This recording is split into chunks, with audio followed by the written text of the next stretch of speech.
On today's episode of the John Campea Show podcast, the Oscars are introducing a brand new category of best casting. We're going to discuss that. Also, Taylor Swift, if she is in the Deadpool movie, exactly how much of a difference could that make to the box office? Surprise, there's a Knuckles series coming to Paramount, and it looks absolutely movie quality as they've dropped the first trailer. Kevin Spacey is hot off the win of 2 major court cases, and he's got a brand new trailer. Is Hollywood ready for him to make a comeback? Also, Moana, another big surprise. Moana 2 is coming this year in November. Also, Toy Story, Frozen 3, Zootopia 2, they all got new release dates. And The Mandalorian is officially set as a feature film in 2026. That and a whole bunch more. The John Campea Show podcast starts right now.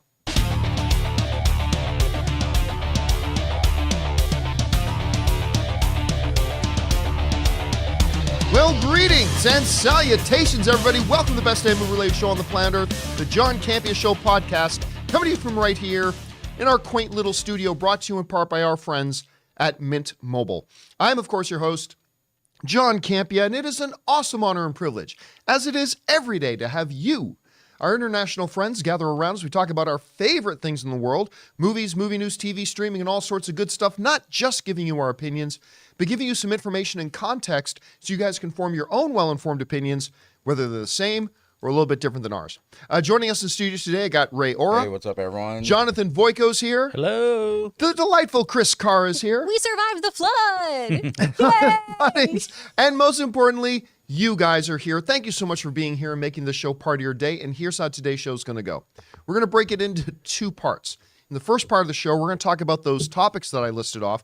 Then in the last part of the show, we're going to take your live comments and questions. We already asked our beloved YouTube channel members to fire in some questions earlier today in our community tab. But if you're here watching us live and you've got a question you'd like to send in, go ahead and use the super chat feature in the live chat. They are currently open, and we'll address those if they're appropriate to be addressed on our show at or near the end of the show.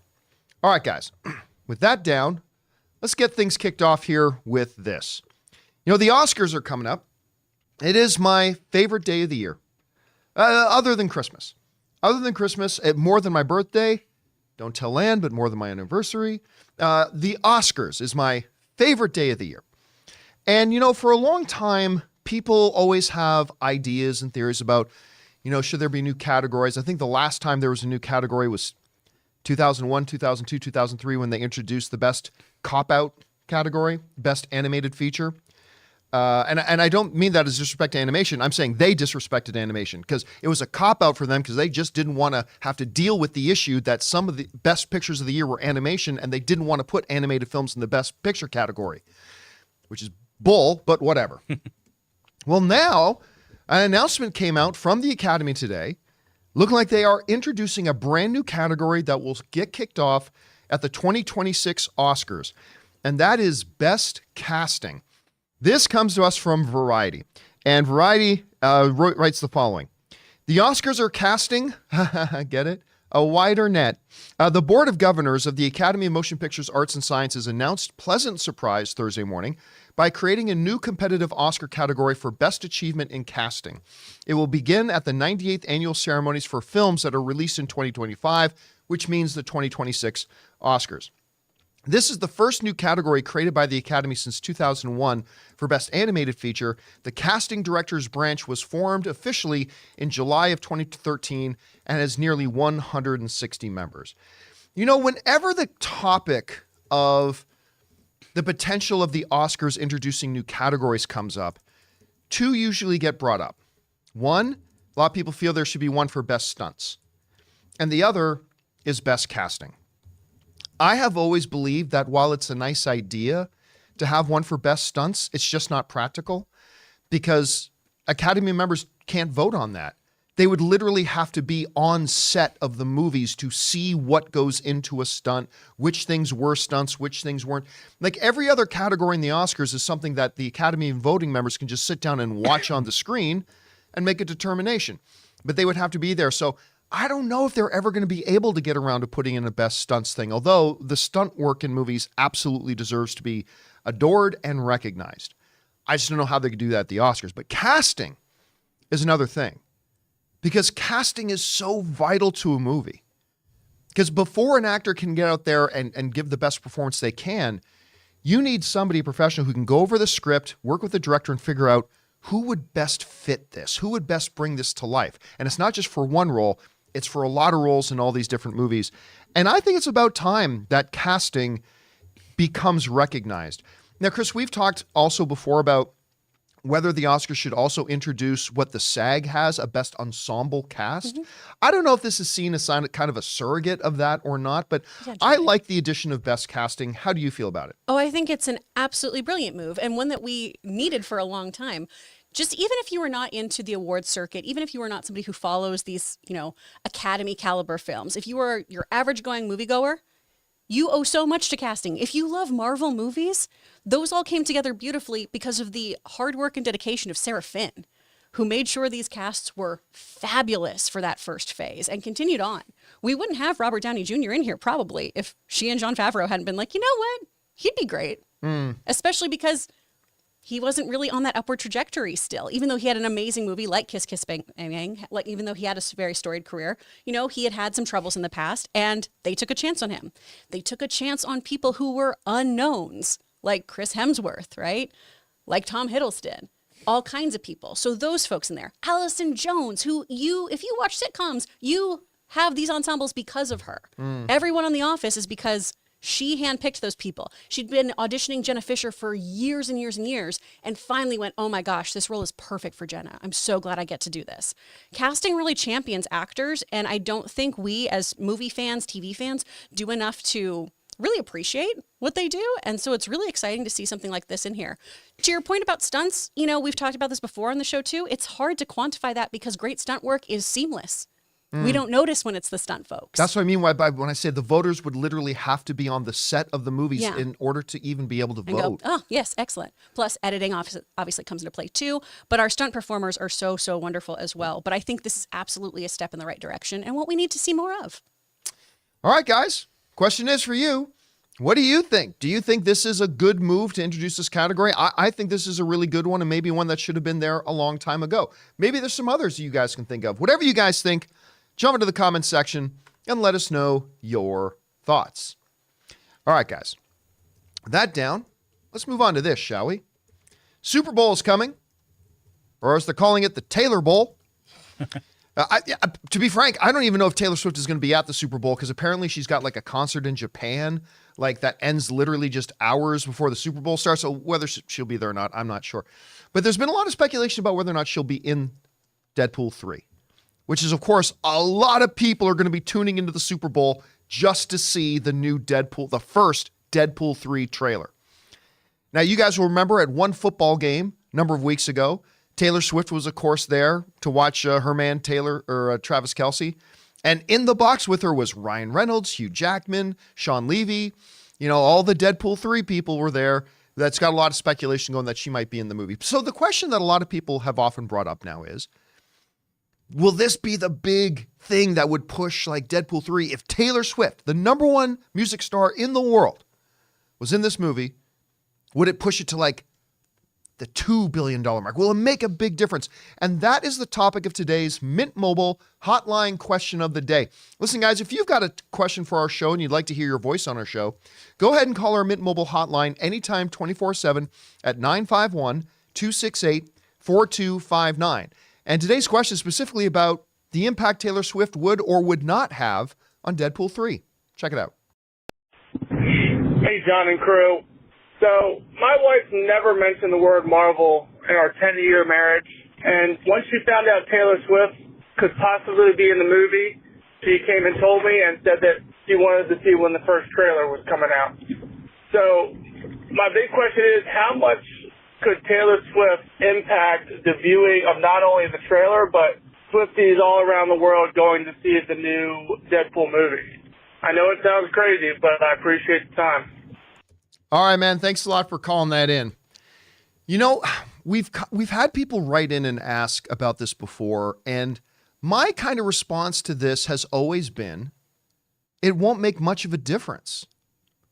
Having Taylor Swift in a trailer or having Taylor Swift in the movie actually won't make much of a difference at all. And what do I base that on? Well, Taylor, just in the last couple of years, has been featured in a couple of major Hollywood films. Look at this. Just recently, she was in that movie with Margot Robbie, Amsterdam. Grand total, that movie made $31 million worldwide. Not opening Friday night, not opening weekend, not domestic total, worldwide. With Taylor Swift, and she was in the trailer. It made $31 million worldwide.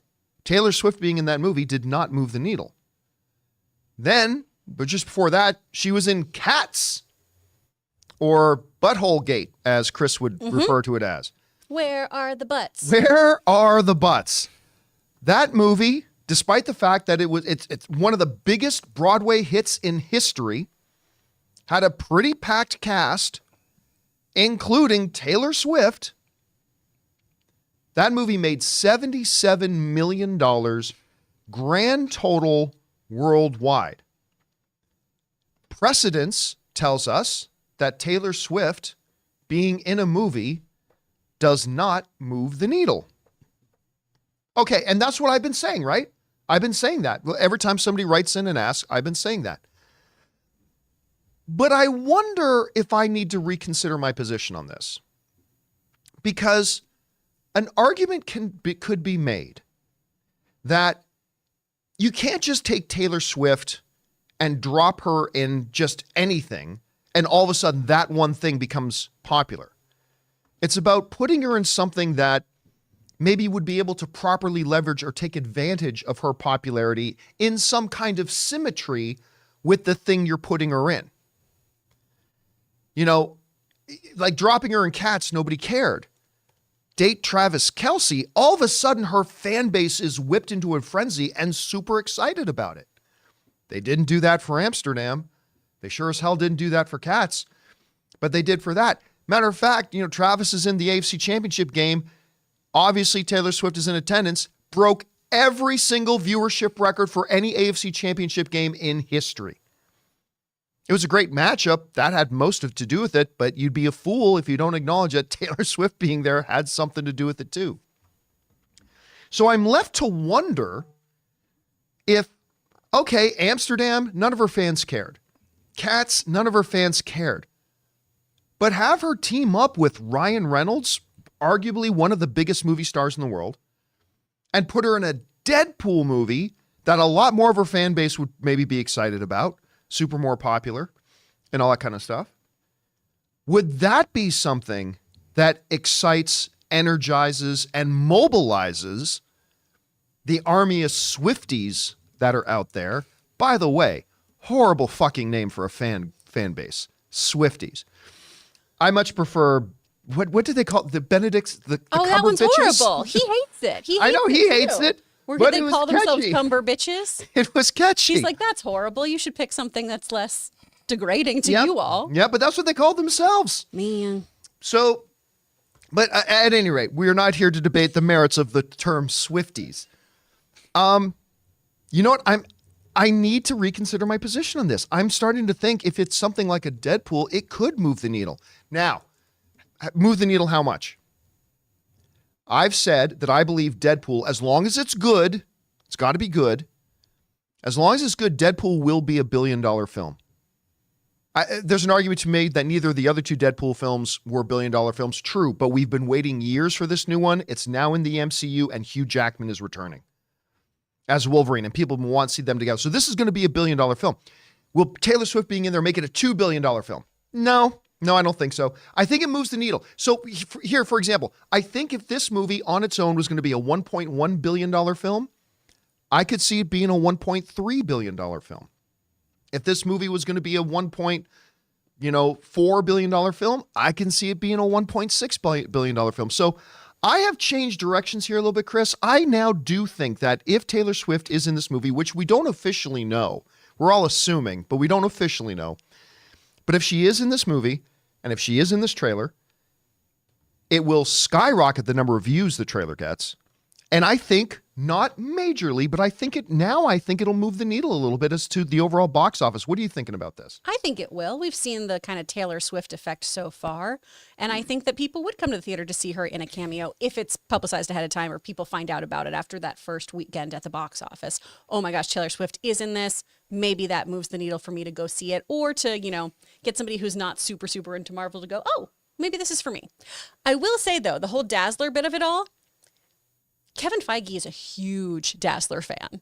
Kevin Feige loves Dazzler and has even gone on record saying that if he got to direct an X-Men project, it would be a Dazzler one. He's spoken about Dazzler many times. He loves Allison's character. So that's kind of one of my issues with the cameo aspect of this is, okay, well then does this fall into multiverse where she's just a Dazzler?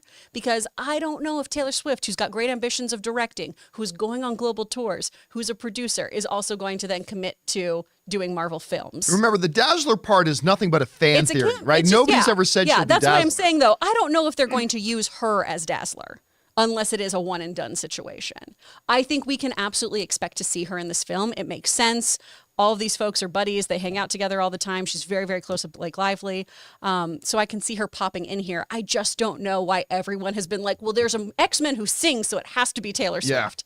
It could be, and I think it'd be great casting. I just don't know if Kevin Feige, who loves this character, would concede on it unless we are starting to do some multiverse-y kind of stuff here, which it sounds like we are. It sounds like we're doing a bunch of different verses since we have so many actors coming back together.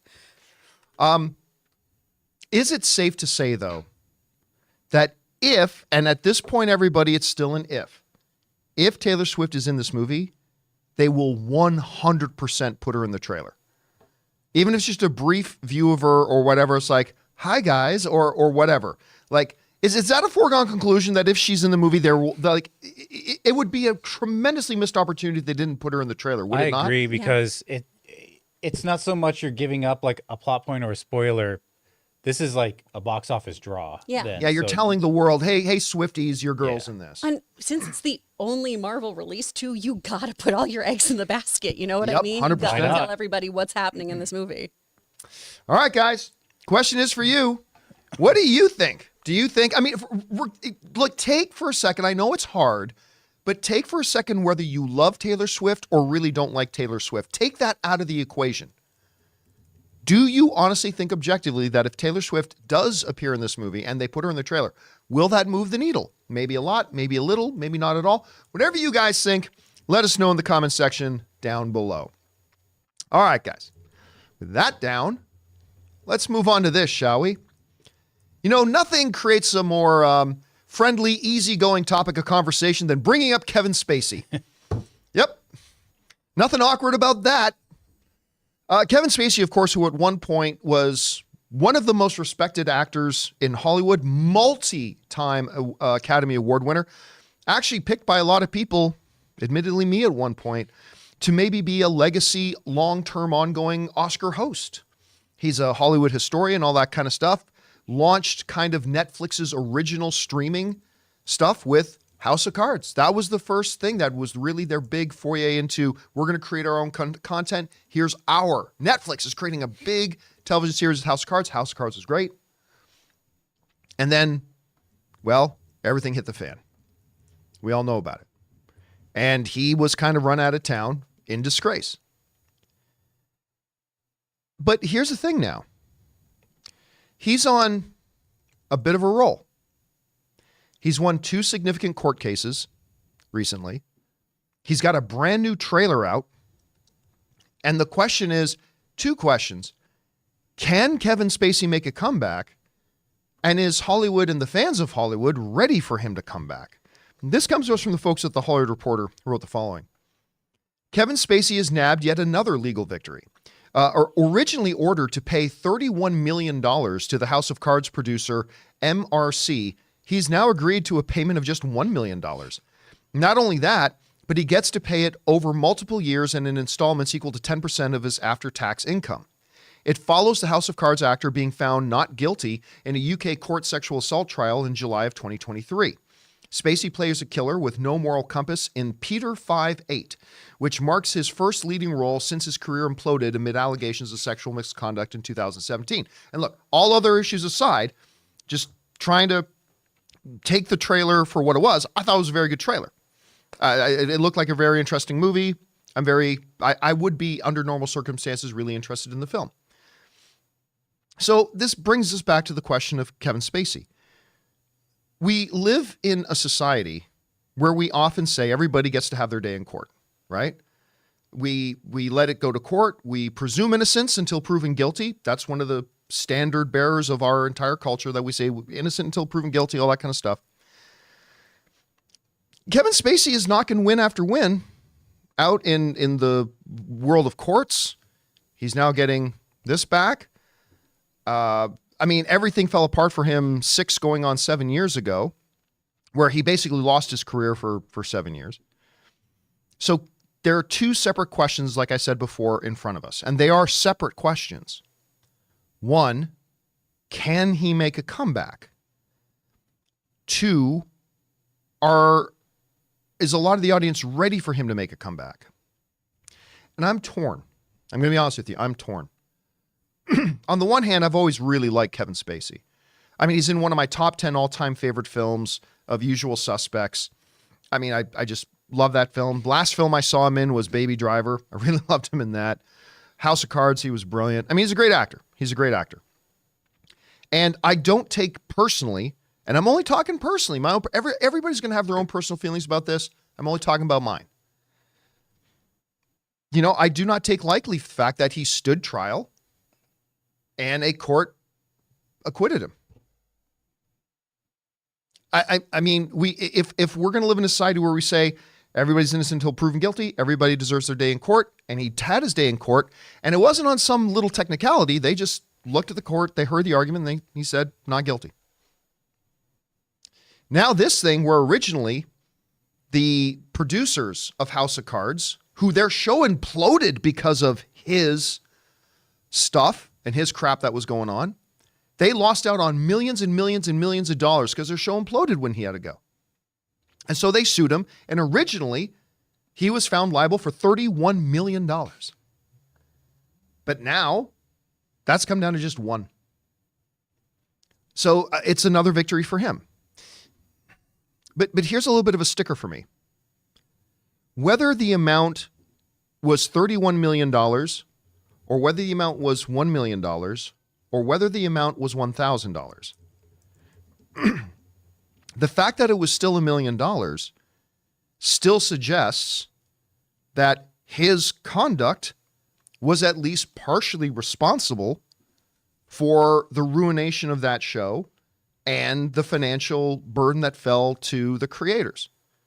So whether it's $31 million or $1 million, at the end of the day, it's his fault. So it's not like he's been completely absolved of things. And now look, this is where it gets really tricky, and we move beyond the conversations of movie stuff and TV and the things that we love. This gets into deeper questions that there are far more qualified people out there than me to render opinions on. But I'll give you my weak opinion for what it is. I'm still really conflicted. You know, the fact that he's won court cases and has been absolved of a lot of different things, I take that very seriously. But at the same time, I mean, he's still $1 million means, yeah, it was still partially your fault. And I don't believe a mistake or a series of them all equally should equal a career death penalty. There's arguments made like with Will Smith, right? I hated what Will Smith did at the Oscars. I thought he needed to be held accountable. I thought there should have been a price to pay. And he was held accountable, and he has paid a price. He's been publicly humiliated globally.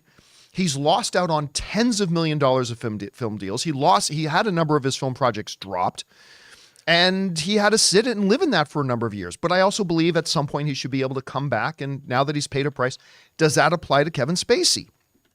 I don't know. It's still way too fresh for me to say, I've come to my solid final opinion on this. I haven't. I feel very conflicted about it. So, Chris, I mean, this is not a simple issue. No. Right? It's, And he's, I mean, obviously there are people out there now willing to roll the dice on him. They made a movie with him, trailers out now and stuff like that. So there's two separate questions. Can he make a comeback? I think he can. I'm still iffy on whether he should. So I'm going to put the same two questions to you. Given everything that's been transpiring lately, can Kevin Feige make a comeback? And then number two, Kevin Spacey. Should he? Sorry, what did I say? Ooh, Kevin Feige? yeah. Whoa. John Campea, breaking news that Kevin Feige, Kevin Feige, Spacey, you're doing Marvel getting stuff. my Kevins confused. Ken Spacey, we just say Kevin Feige a lot. And should Kevin Spacey be able to make a comeback? I don't know. How you feeling about it? I hate when we have these topics so much because people do view everything in such a black and white and binary way, where opinion becomes fact, and it's so uncomfortable constantly because I can only tell you guys my opinions on how I feel about this, even though a court has come to this conclusion. You know, so many people who came forward about stuff that happened when they were minors makes me very, very concerned. I don't know if he should have a comeback or if that's what people are ready for. And this never negates how people are viewed as actors from their past work, right? I can think that Kevin Spacey did wonderful work in American Beauty. I can think that Ezra Miller did fantastic work. Ezra Miller is a fantastic actor. Very good actor. Excellent actor. Will Smith has delivered wonderful performances. I can think that so many Weinstein-produced films have great merit, but it doesn't negate the fact that then bad things went on to happen with a lot of these people, some severely worse than others.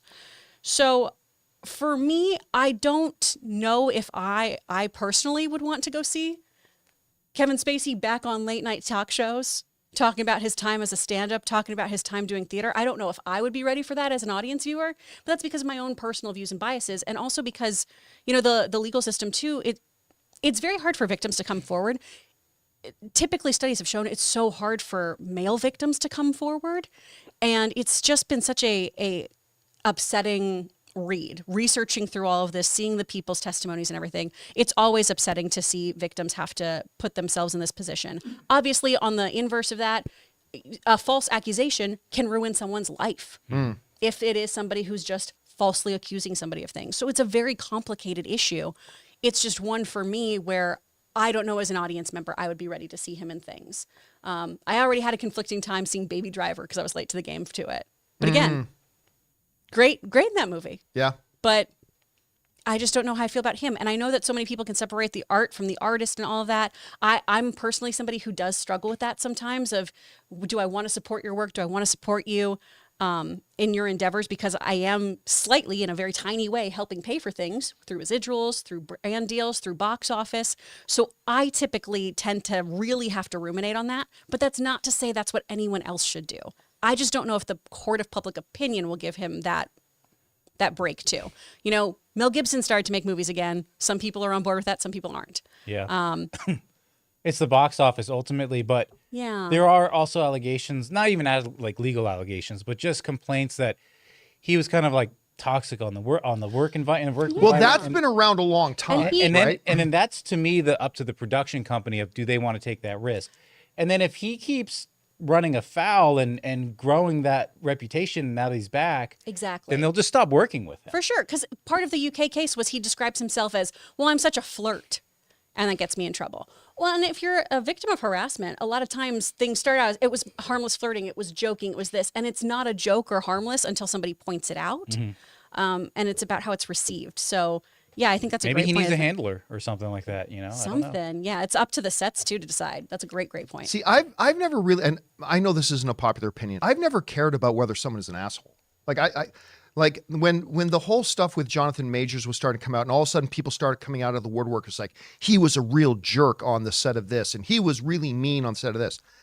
I honestly don't care. I don't care if somebody's mean or a jerk or an asshole. Are you doing your job? Are you breaking the law?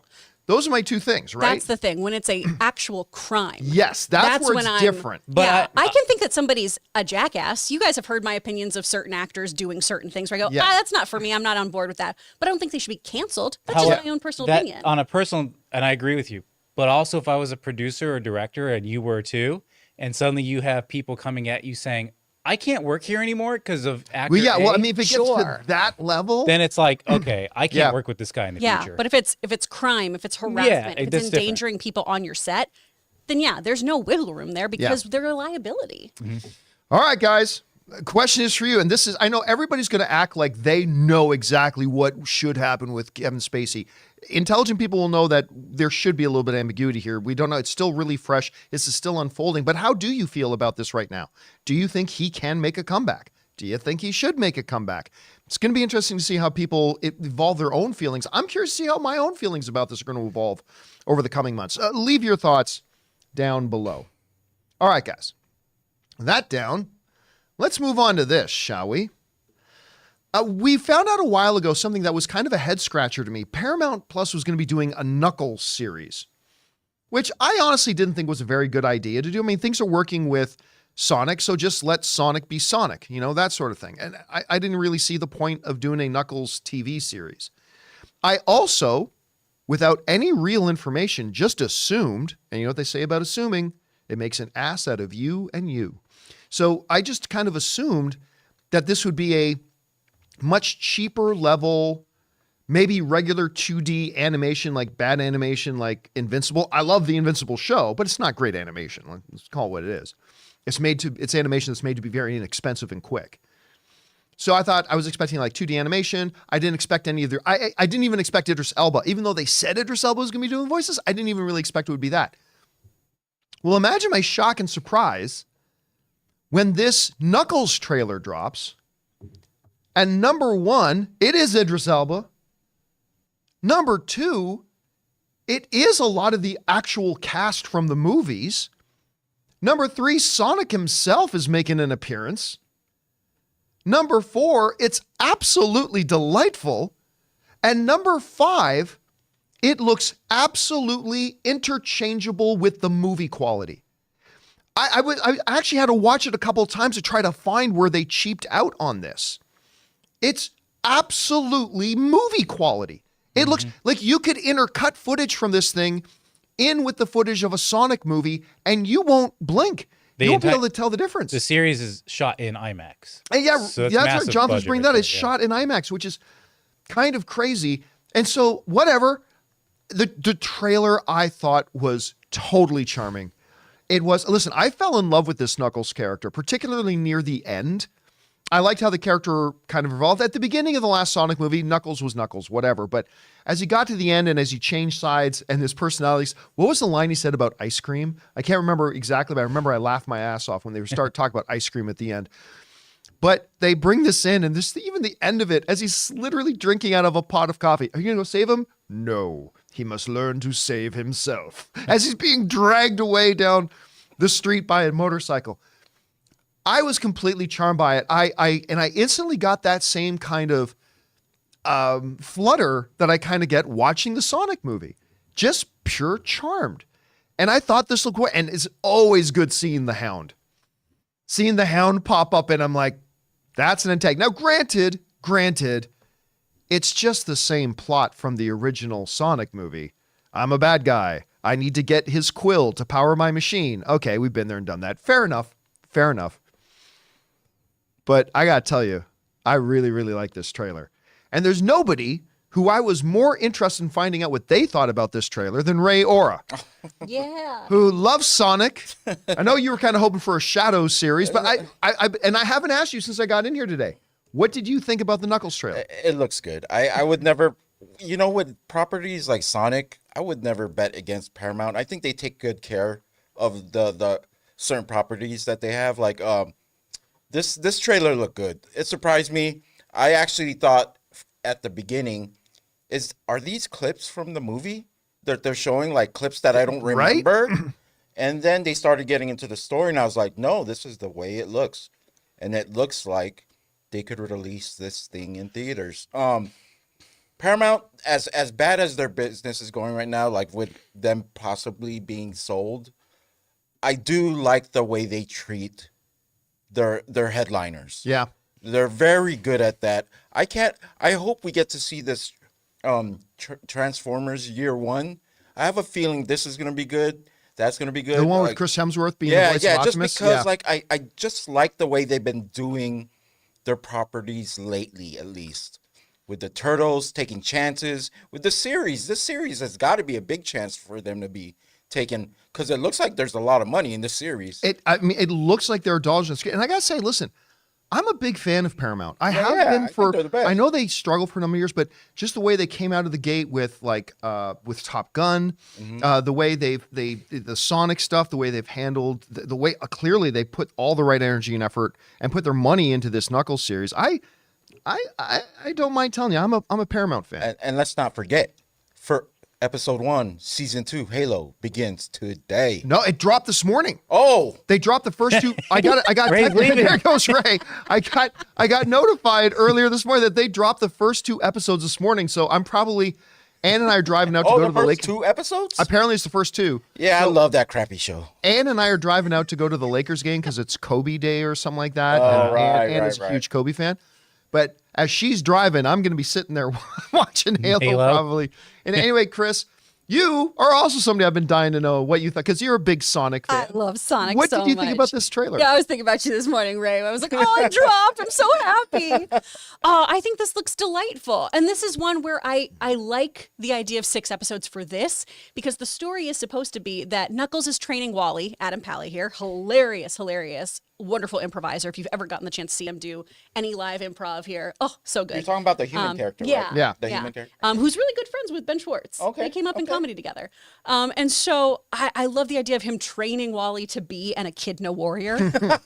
And supposedly this is more of a Knuckles self-discovery story. And so it's 6 episodes that do have a plot, do have a villain, the wonderful Rory McMahon, the Hound, which I'm so excited about. He's gonna eat all the chickens. Oh my gosh. Oh my gosh, no. But I love the idea of Knuckles figuring out who he is a little bit more, because we got a taste of that towards the end of the movie, right? Of, well, you're also just like us. Like, don't you want to hang out? Don't you want to cut loose? And I love the idea of him trying to figure out how he fits into this world as a protector, as a warrior, as a friend. I'm so excited that Sassy Smurf is in this. I am so pumped. The actress from Ted Lasso, gosh, what is her name? Ellie Taylor. There we go. I love her. I think she's so funny. And so having her in the mix as one of the villain's lackeys is really fun to me. I do keep wondering, and I don't know how you feel about this, Ray. Robotnik always had like really great sidekicks, right? In the cartoons and everything. I kind of want to get some of those instead of people. Is that too much? In Sonic Prime, they're doing this, well, at least where I'm at, Robotnik has a younger version of him, a baby version, an old version, and they're all 5 of them. Just a baby. Just have like these personalities that I really like, especially the baby. The baby gives the orders to everyone, and they're like, I mean, the only thing I'll miss here is because Knuckles is so detached from knowing how to live on Earth, and his differences with Sonic are great to see when they're together. You know how like Sonic, he's gotten accustomed to living on Earth, like acting with humans, or like I hope Sonic. There's a little bit of Sonic too in this. But it's got to stay. See, I think we're going to see Sonic in the first episode. Yeah, true. But then it needs to be a Knuckles We're series, going to get that with the human character. Him and the human character. I think Sonic and Donut Lord, James Marsden, are going to go off on like a little father-son camping trip or something. Because we see some Tails in this too, with the wonderful Colleen O'Shaughnessy reprising her role. Do you think this episode 6, the end, ties into the new movie? I think so, because also supposedly Kid Cudi is going to make an appearance in here, and that is the voice of Shadow moving forward, is it not?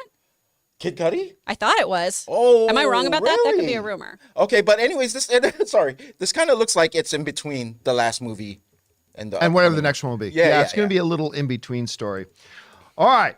Guys, listen, we still need to talk about Moana 2 is coming to theaters. Surprise announcement that came out yesterday. Also, Toy Story, Zootopia, Frozen, new release dates as well, and Mandalorian and Grogu, the next and first upcoming Star Wars official theatrical film, gets a release window. We're going to talk about all that, but before we get to that, we're going to take a second and thank a couple of sponsors of today's episode of the John Campea Show podcast, our friends at MasterClass and DraftKings.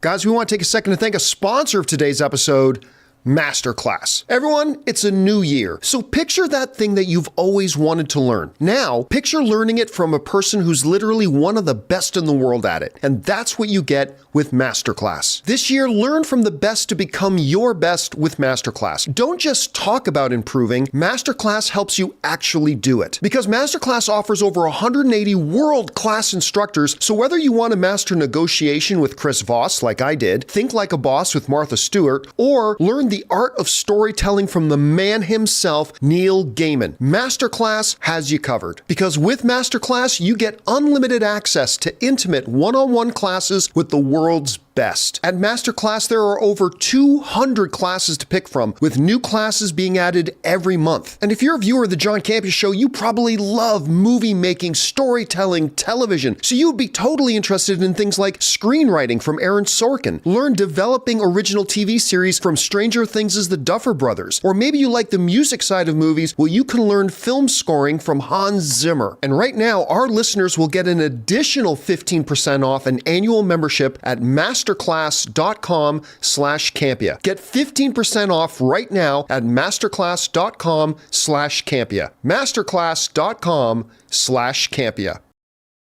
Guys, we want to take a second to thank a sponsor of this video, DraftKings. DraftKings, the leader in fantasy sports, just dropped a brand new app, Pick 6. Pick 6 is the newest way for you to get in on the fantasy football action with DraftKings. New customers can make their first NFL picks and get up to $100 in Pick 6 credits if those picks lose. All you got to do is pick between 2 and 6 NFL players and choose if they're going to have more or less of that stat. For example, will a player have more or less than 100 rushing yards, or will a player have more or less than 1 touchdown? Track your lineup and compete against others for a shot at huge cash prizes. So download the DraftKings Pick 6 app now and sign up with the code Campea. New customers can get up to $100 back in Pick 6 credits if your first football pick set loses. That's code Campea only on DraftKings Pick 6. One offer per new customer. First qualifying pick set winnings less entry fees must generate negative number. Max reward up to $100 equal to amount of negative number. Issued in non-withdrawable Pick 6 credits, valid for Pick 6 use only. Expire after 1 year. Gambling problem? Call 1-800-GAMBLER. 18 plus in most eligible states, but age varies by jurisdiction. Eligibility restrictions apply. Valid only in states where DraftKings Pick 6 operates. Pick 6 not available in all states, including but not limited to Connecticut and New York. For up-to-date list of states, please visit dkng.co/Pick 6 states. Void where prohibited. See terms and pick6.draftkings.com.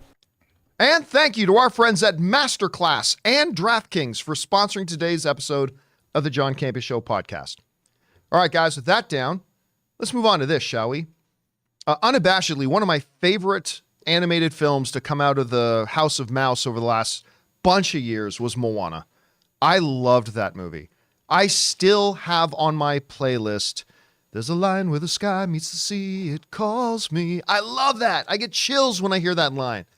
It's great. Or you're welcome, like with The Rock in there. I love Moana. And to a lot of people's surprise, the other week when we talked about the Nielsen ratings for streaming for the year of 2023, the number one streamed movie of all the streaming services of the entire year was Moana. The number one streamed movie of the year was Moana. And I think there's a good reason for that. I think the show is delightful. Or the movie is delightful. Apparently, and I have to admit, I wasn't even aware of this. They were developing a Moana animated series. But then Big Papa Iger took a peek at it and said, nah, this is going to theaters. This comes from the folks over at Variety who write the following. The line where the sky meets the sea is calling Moana once again.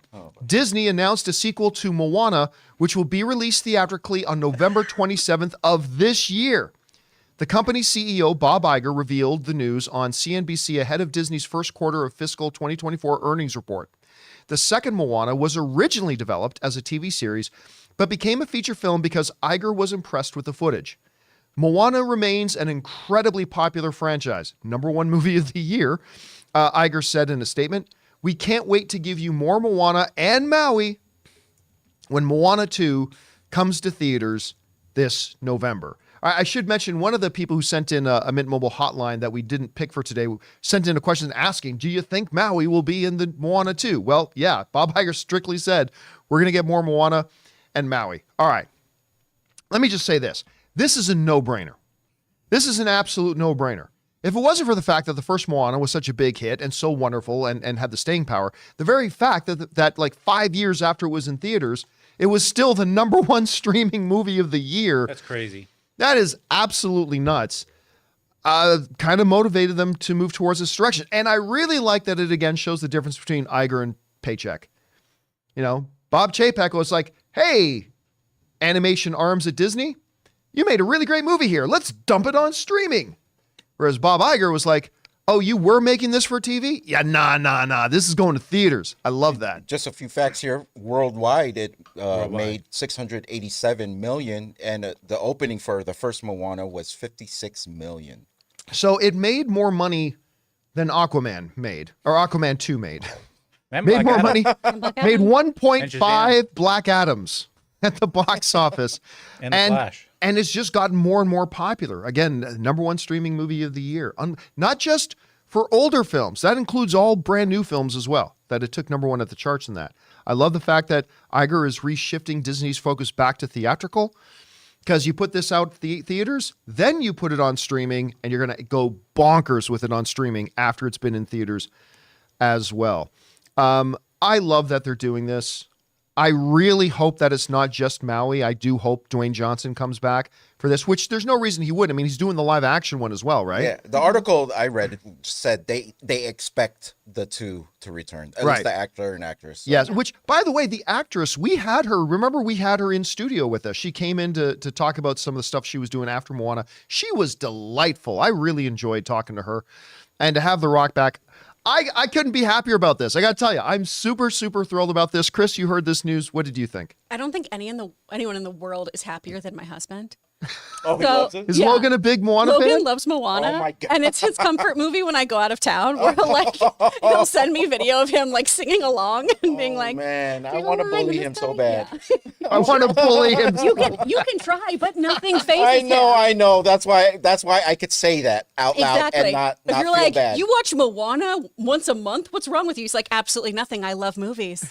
Don't you like charming things? Like Logan isn't just. Seems like you like specific movies. He does. He's very, very specific, but he's unbullyable because I'm kind of a bully. I know. I like this, but especially as we get into our next topic around the corner and everything too. We've got the sequel coming. We also have a live action version of this. We got a bunch of other sequels coming. What else? Like, that's kind of where I'm at with Disney right now. I'm very excited. I love the first movie. I think it's beautiful. I think the music is stunning. They've got the gals who did the unofficial Bridgerton musical. They won a Grammy for it. They're fantastic doing the music for this sequel, so it should be really cool, interesting. She's supposed to be doing a voyage that takes her further into the sea like her wandering ancestors did. I think it's all going to be cool and exciting and fun. But again, as we get into these next few topics too, what new stuff do you got? I love that you keep playing top 10 hits for me, but where are your B-sides, baby? Yeah, here's the problem, though. Here's the problem with that. In the last number of years, Disney's put out a bunch of B-side stuff, right? And it nearly drowned them.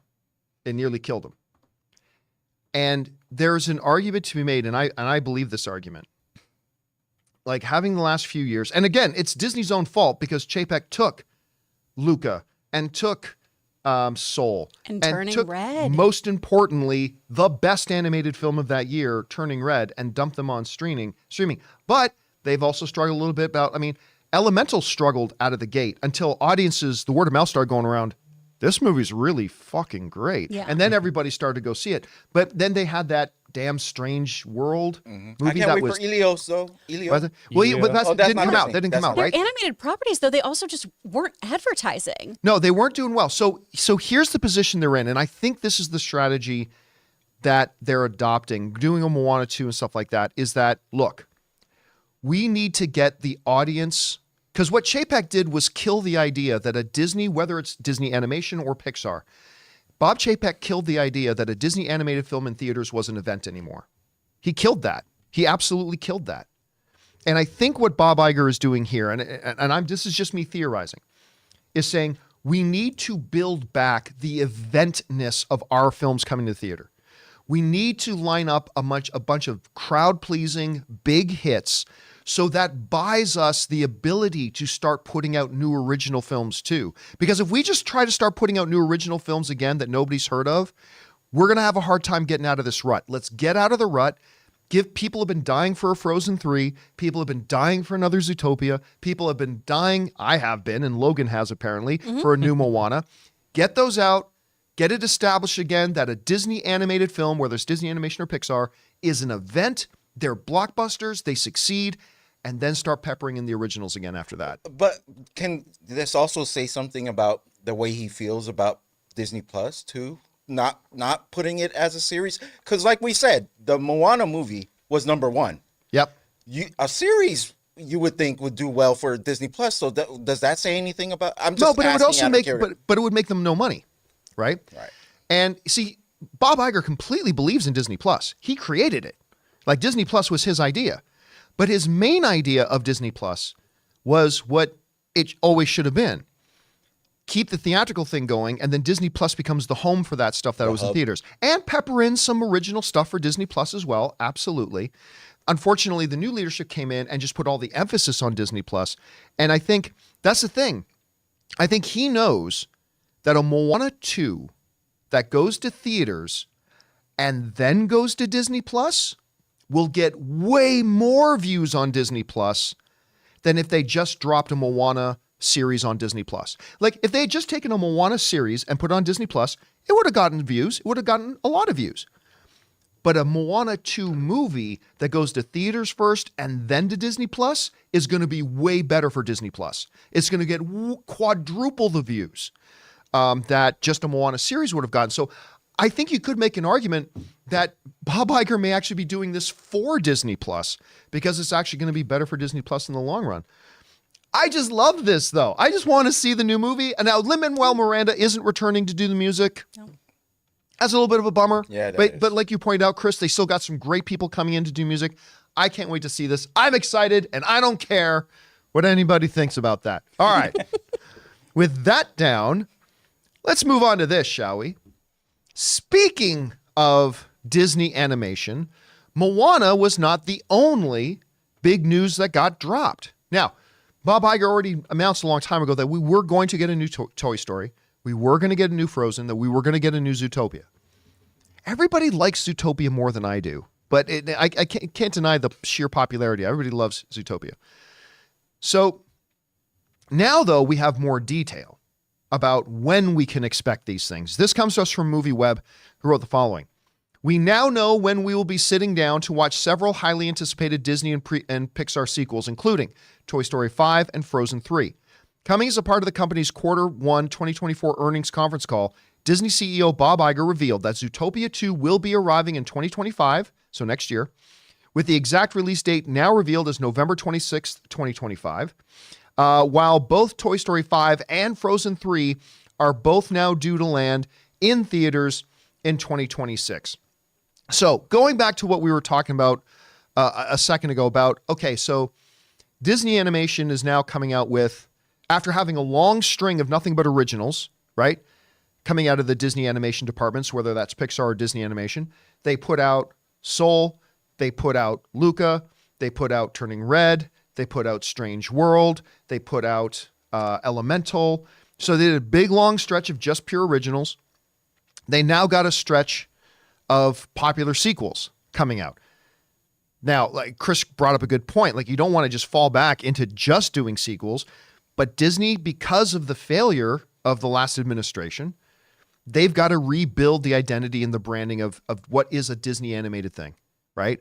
And I think these are all going to be big hits. And then they can get back into putting out originals. And I think what Disney's got to do is they got to mix it up. You can't put out 5 originals in a row. I don't think. You can't put out 5 sequels in a row. They need to start staggering it. Mm-hmm. But I think they're just looking at this way this approach here as a way to kickstart getting things back to where they need to be. This is them fixing their balance sheet. Yes. It's just getting things back to an equilibrium, and then they can get into a proper rotation from there, if you will. Accountant.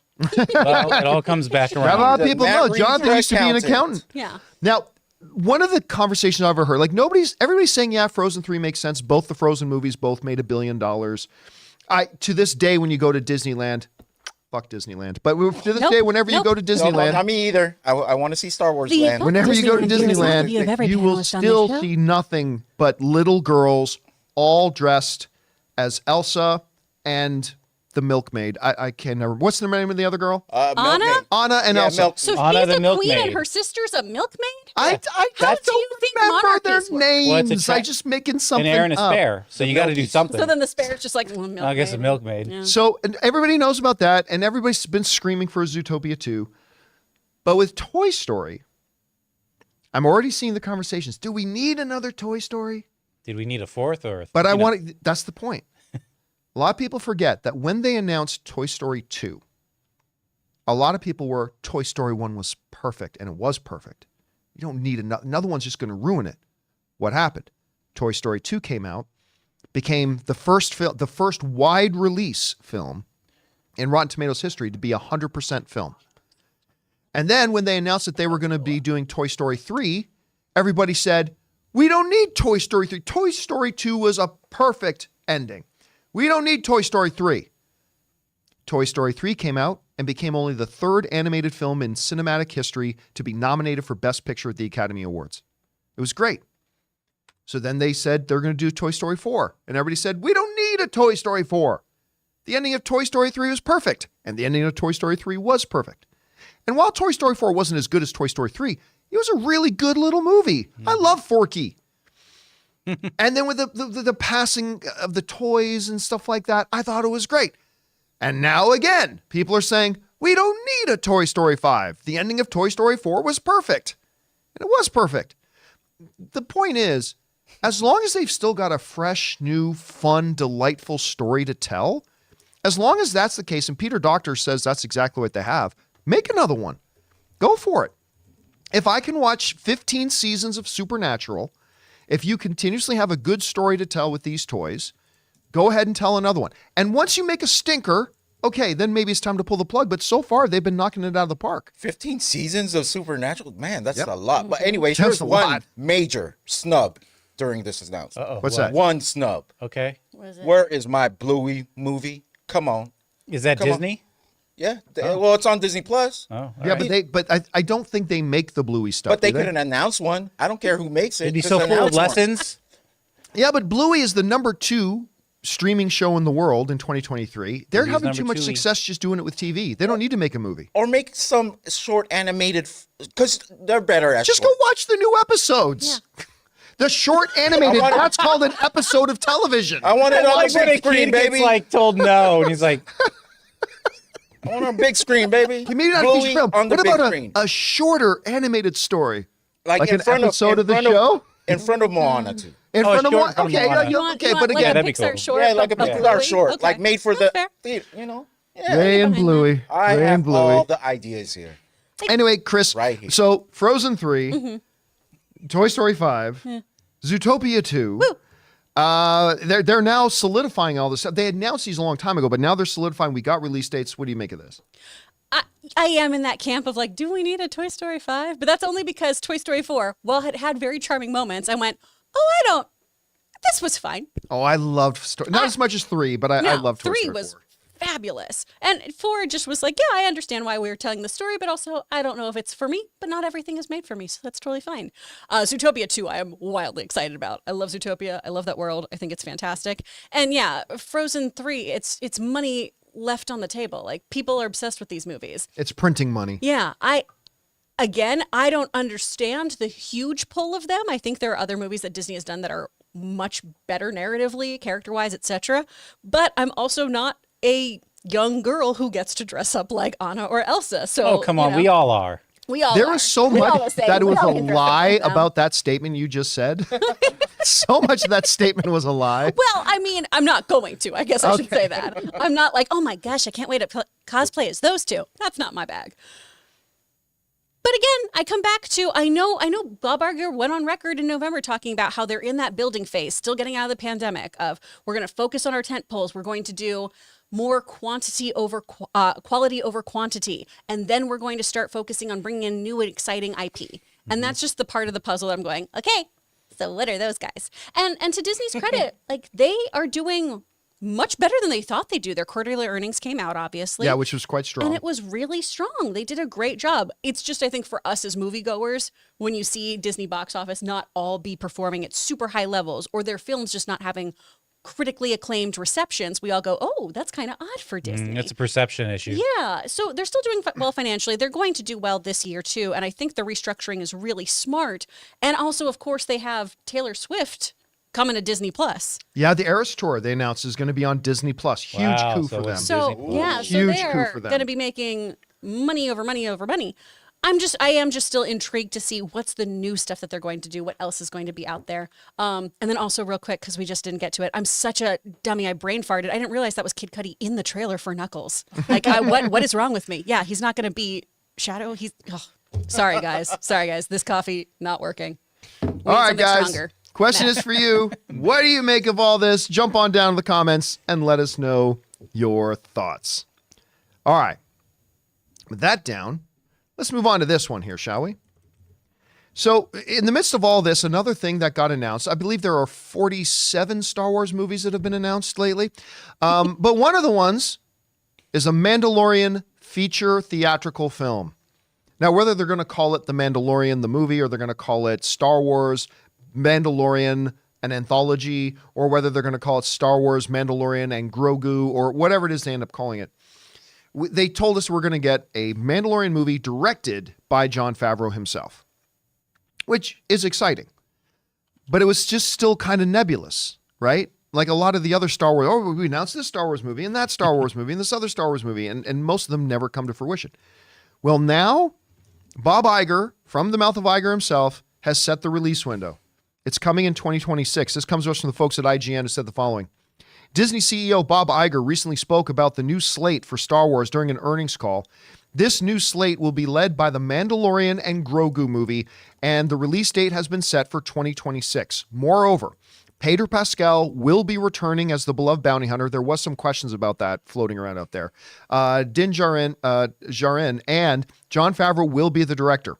This movie will be the first of the other movies that were confirmed recently. So when they announced this movie, there were a couple of questions floating around. Some people thought that maybe Pedro Pascal wouldn't be coming back. He is coming back. The other question was, well, wait a minute. They said for a long time, like Kathleen Kennedy said that the next movie is the Rey movie.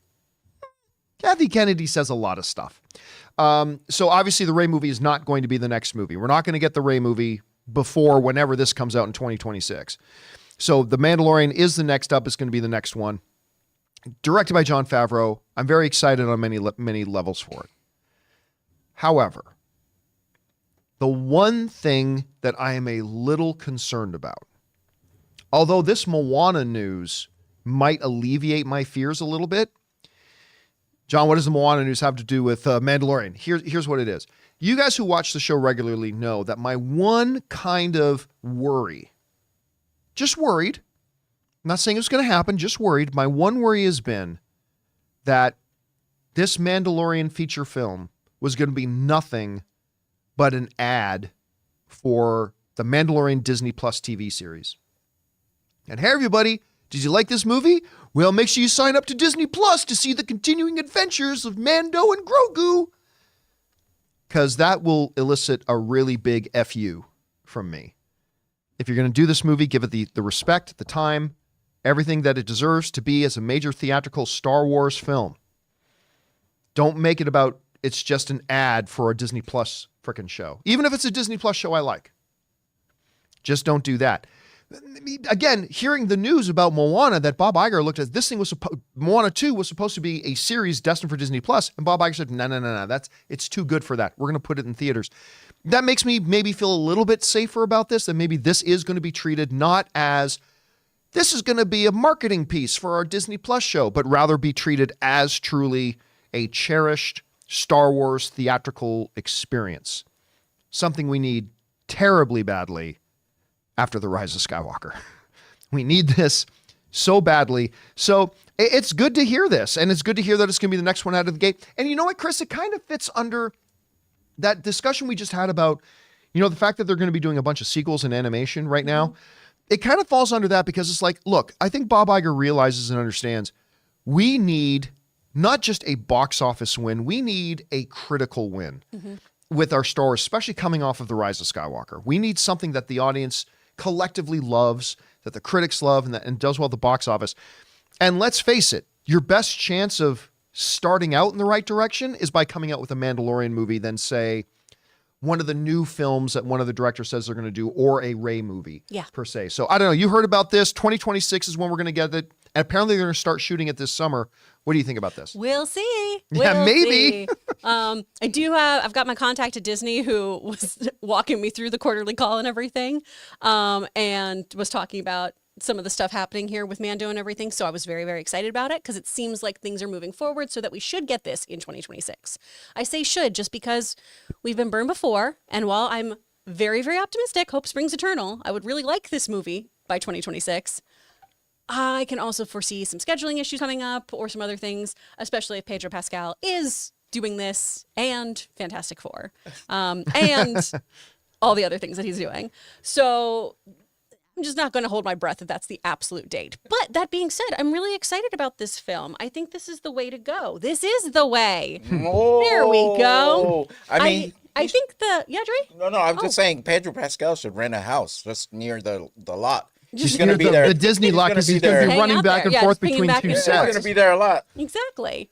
I think, too, the television show is a really great thing to jump from because you can also see what worked with your audience, what didn't, and everything. I did not have as many issues as you guys did about some of the cuter things that happened with Mandalorian or the Jack Blackness of the Mandalorian.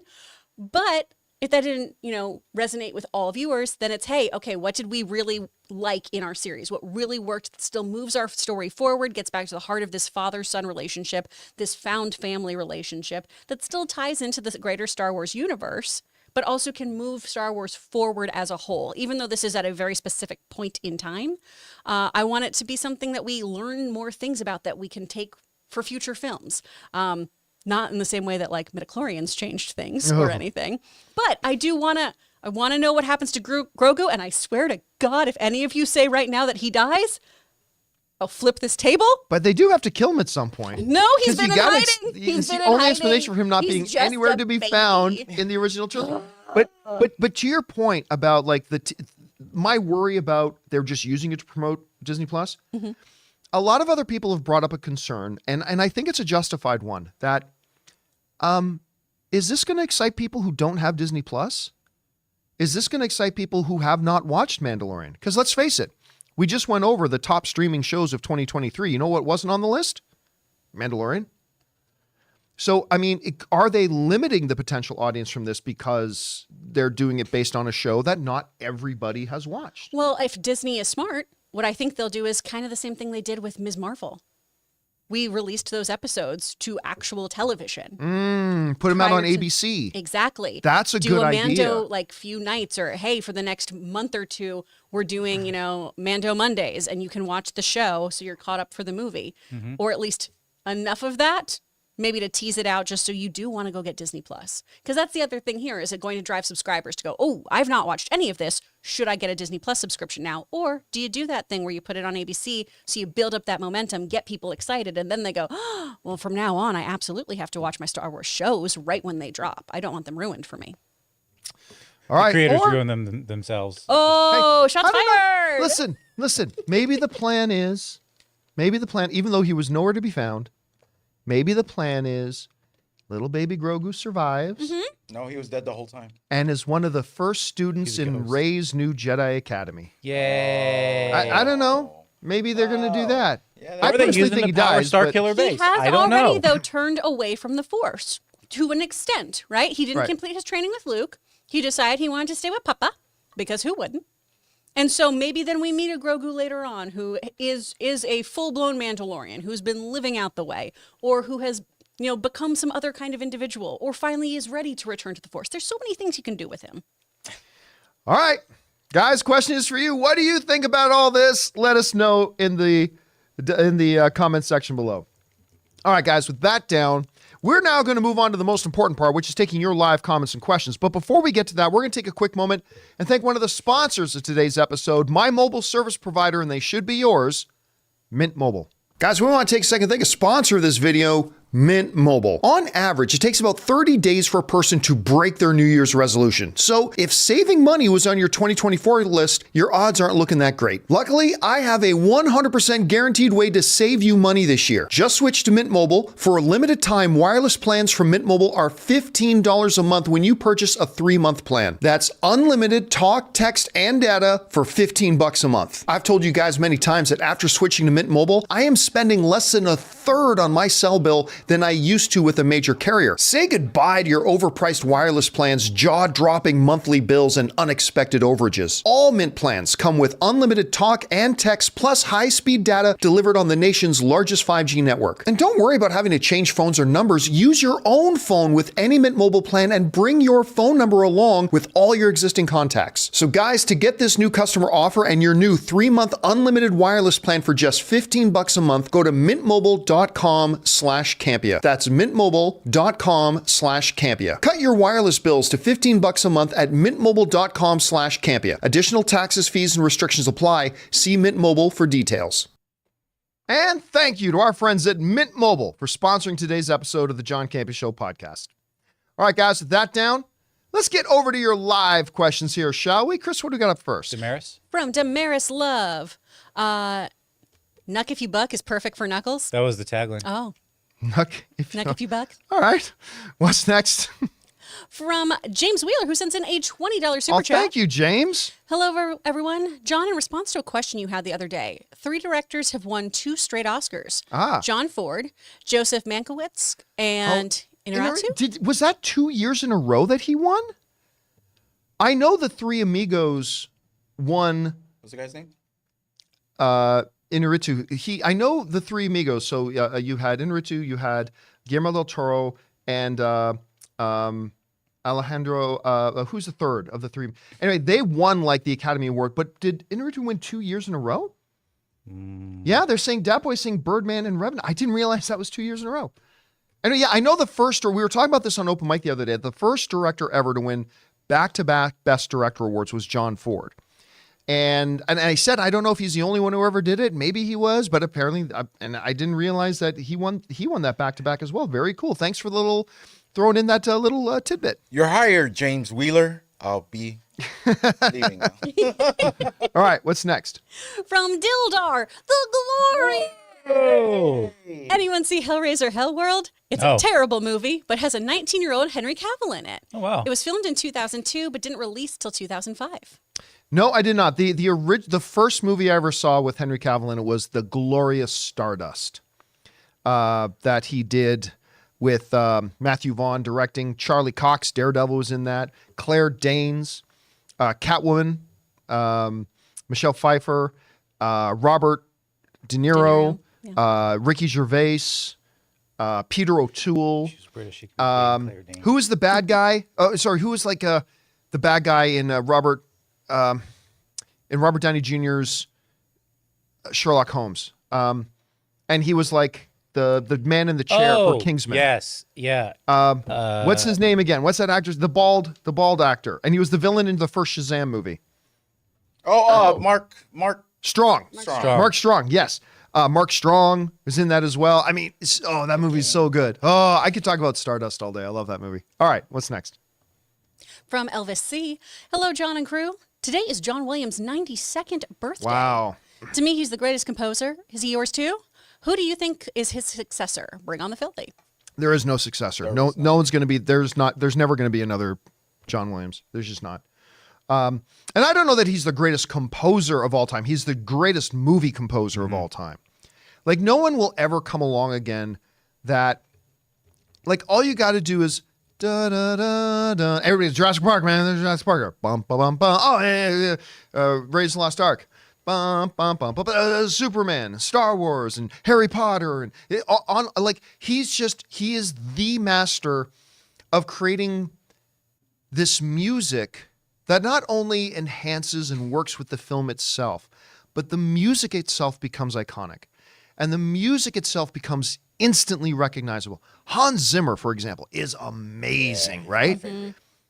But there's not a ton of Hans Zimmer that to the average general public, you hammer out a couple of bars and they'll instantly know which movie of his that comes from.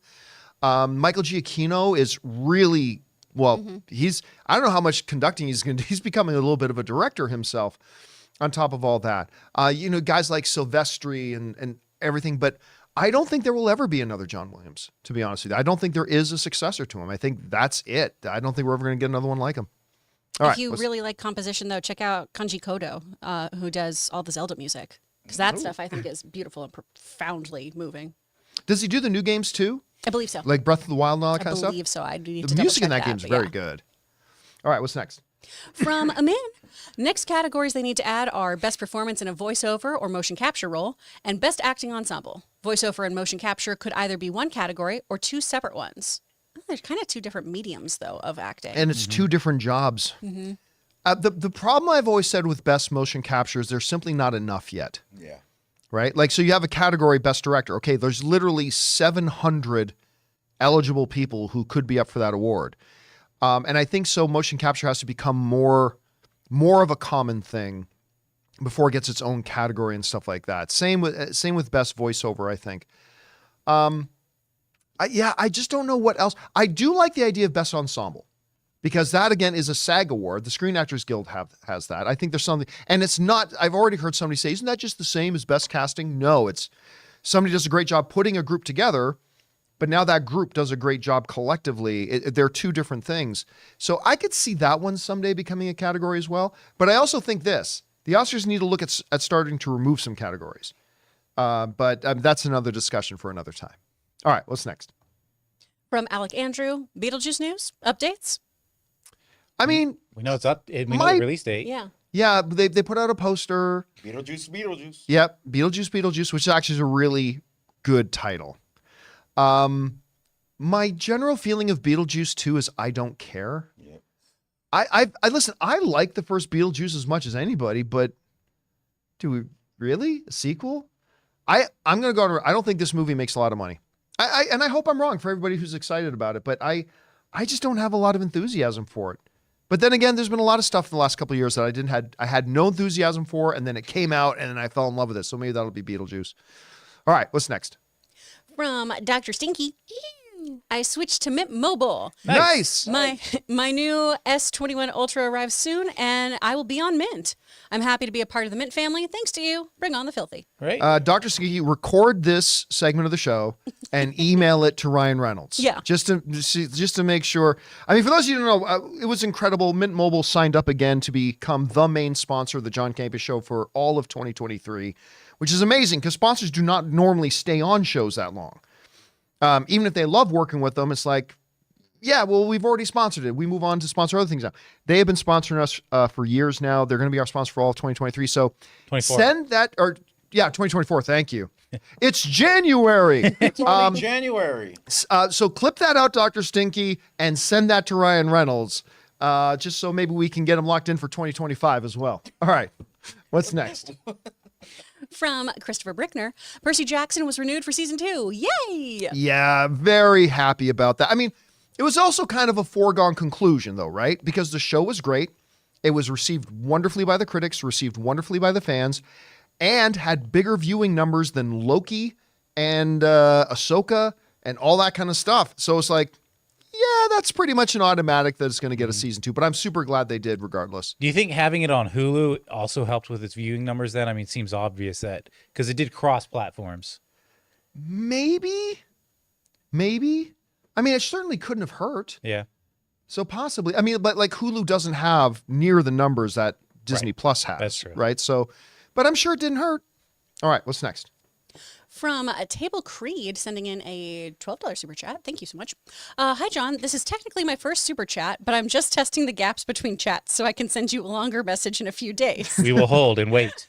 Do you think stuff like Morbius, Madam Web, and maybe Craven will hurt the box office and enthusiasm for Venom 3?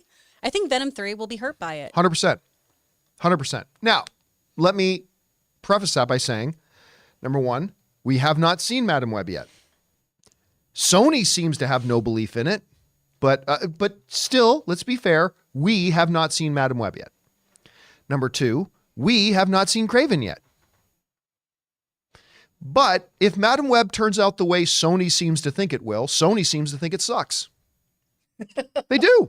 Sony thinks this movie sucks. Otherwise, they would have put out more trailers, and they would not be holding the review embargo until the day before the movie comes out. Sony thinks the movie sucks. I don't, because I haven't seen it yet. But Sony thinks it sucks. I'm sorry. I did see a new TV spot the other night. It was TV spots aren't the same thing, but though, it did right? explain a little bit of the story. Which I appreciated. Well, they should have put a real trailer together, or lifted the review embargo earlier. Craven, who knows? We'll see. But if Madam Web is as bad as Sony seems to think it is, and if Craven is bad, which we don't know it will be, but if it is, yeah, it hurts Venom. 100% it does. Now, I'm not saying that if Venom was going to be a $500 million movie, it'll now be a $200 million movie. Not necessarily, but it will hurt. I mean, if Venom on its own would have been a $500 million movie, it might now be a $375 or $400 million movie. But yeah, you cannot get away from this. As long as if you keep putting out stinkers, people lose interest and lose enthusiasm in your projects. And it will hurt Venom. It will hurt Venom. All right, what's next? From Dante Serecchia, the real question is, will the Swifties be able to see the movie at all? It's rated R. Will moms and dads of 13-year-old girls take them to see a movie with the adult-natured history that Deadpool has? Bring on the filthy. Here's the thing. Now, I know, chat too. I know Dante's joking, but here's the thing. There's a wrong perception out there that Taylor Swift fans are like 13-year-old girls. I mean, there are. Taylor has been a major star. Yeah. For well over a decade. Those 13-year-olds are 26 now. Yeah, those 13-year-olds have their own kids now. Oh, goodness. Right? There are going to be a lot of moms. Actually, when I saw footage of some of her concert tour and stuff like that, I'll be honest, I remember saying to Ann, I don't see a lot of young kids. I see a lot of post-college grads who have been following Taylor Swift for years and years. Chris Truitt is in there. He's 20 to 30-year-olds. Yeah. Well, I went and looked up some stats for this because I kept seeing it in the chat of like, they're not old enough to see a rated R movie. No. 45% of her audience are millennials, 23 are baby boomers, 21% are Gen X, and 11% are Gen Z. So the majority of them are, 20s, 30s, have their own children, or just living that child-free life, woot woot, and going to see her concerts for a buttload of money. Yeah, they grew up with her. It's so great not having kids. They grew up with her, right? And so, yeah, that's not going to be a problem. It's not going to be a problem at all. All right, what's next? From Brandon Collins, hi, John and crew. Any news on the new Salem's Lot? It's been in the can for 2 years and nada. Is this going to get Batgirled? Streaming? Theatrical? I remember 2 years ago at CinemaCon. You remember? That trailer was so they played good, it for us man. like 2 years ago at CinemaCon. I completely forgot about that. And it was a really good trailer. I hated it. I know you Hated it so much. But, I mean, it was creepy as hell. Yep. And then nothing. It had like that lights out effect. Yeah. That lights out.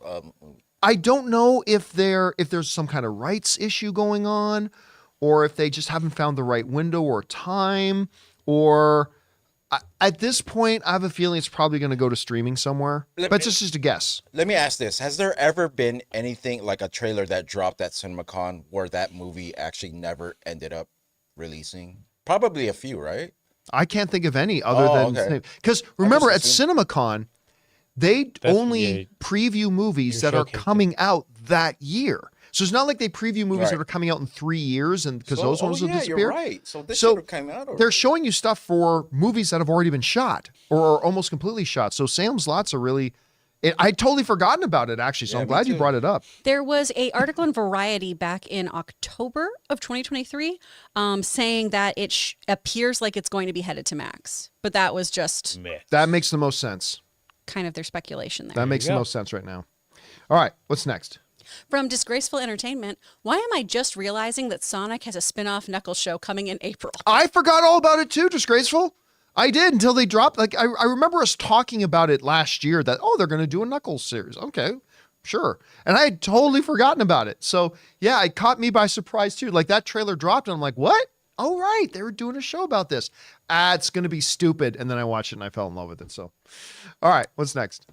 From Chris Truitt, is anyone in the crew a Lovecraft fan? Those stories are an untapped horror goldmine. I'm not really. I don't know what that is. That was on Netflix, right?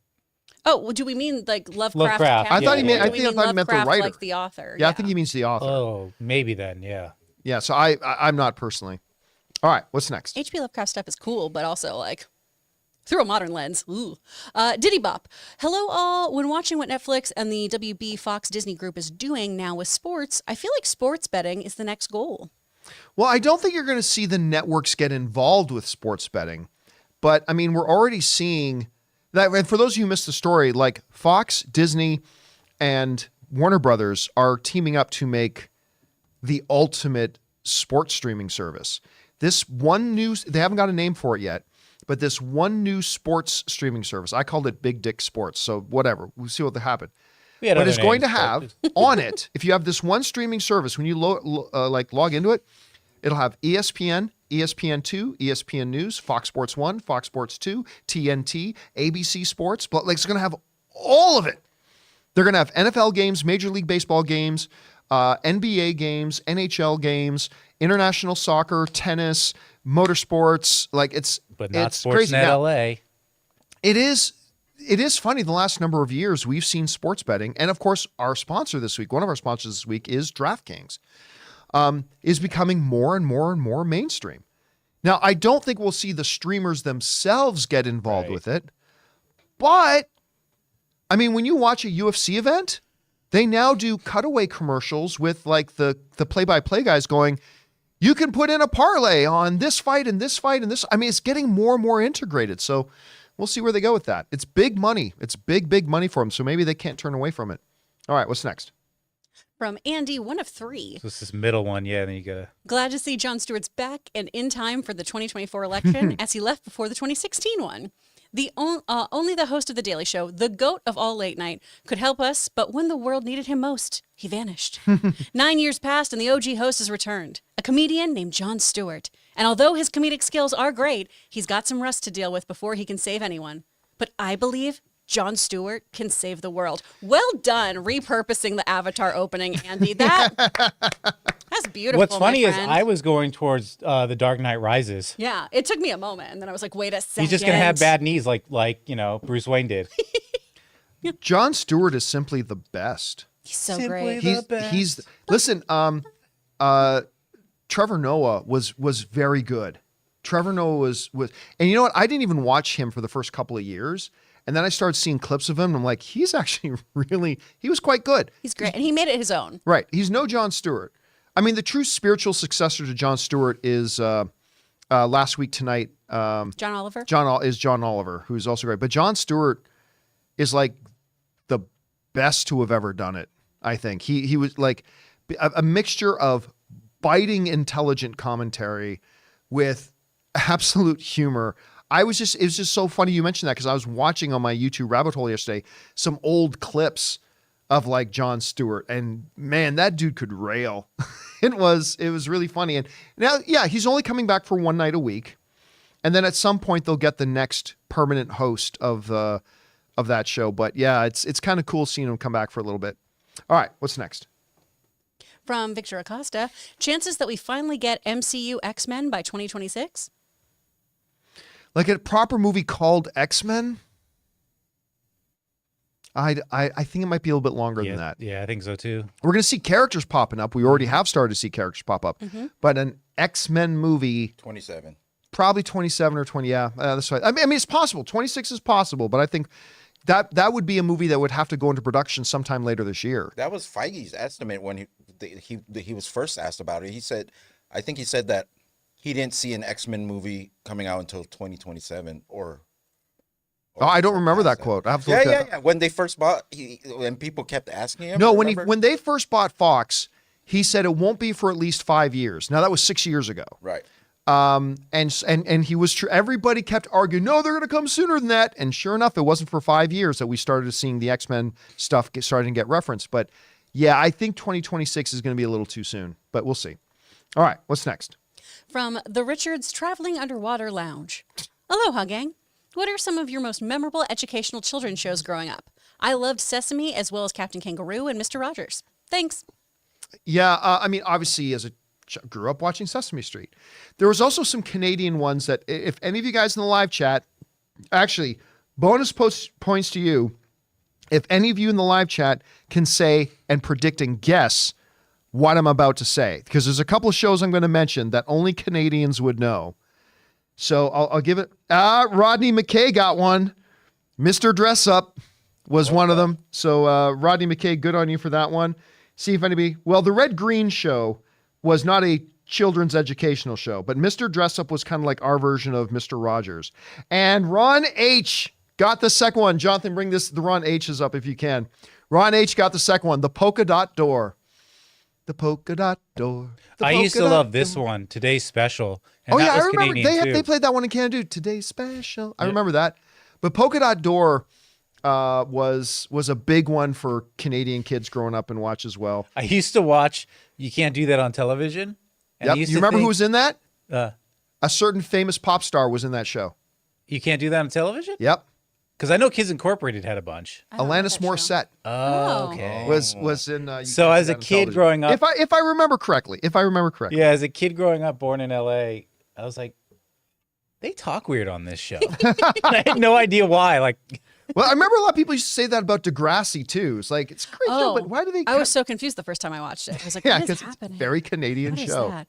Man, Sesame Street, Mr. Rogers, Eureka's Castle. I don't know if we'd call that educational, but that show slapped. That show was great. Reading Rainbow. You know what? Reading Rainbow for sure. Total side note. I came across this essay video on YouTube. It was like 45 minutes long, but I started watching. I got cut. And the whole basic of it, and it's not a hater video. It was how Elmo ruined Sesame Street. And it's not done from like your traditional YouTube, how this guy ruined this. No. It's actually a very well thought out and laid out video about here's philosophically what started happening with Sesame Street. And when Elmo became this, these philosophical things started to change and the show started to shift in this way. And it was a really, if any of you guys have seen it or know what I'm talking about, it's a really, really cool video. And it made me think, because I adore Elmo. I mean, Elmo's adorable, right? Elmo. But it's a very well thought out. And again, it's not done from a hater perspective or anything like that. It's not like, I hate Elmo and here's why Elmo ruined Sesame Street. That's not what this video is at all. I highly recommend going and checking it out. It's actually pretty cool. All right, what's next? From Dildar the Glorious again. I know it's a stretch, but what if the Mando movie is just about Mando and season 4 is going to be about Bo-Katan? That just makes sense to me. It'll piss everybody off. The Mandalorian is you can say, but the title is Mandalorian, and there's a lot of Mandalorians. Everybody knows that the Mandalorian is about Mando, right? It's his show. And I love the Bo-Katan character. I totally love the Bo-Katan character. But I think that would just piss a lot of... You would have to not call it Mandalorian Season 4. You would have to call it Bo-Katan. You would have to make it clear, because if you just call it Mandalorian do that, I think it's just going to piss a lot of people off. All right, what's next? From Eric Andre the Giant. I'd like to have kids one day. I don't think I could stand them any longer than that, though.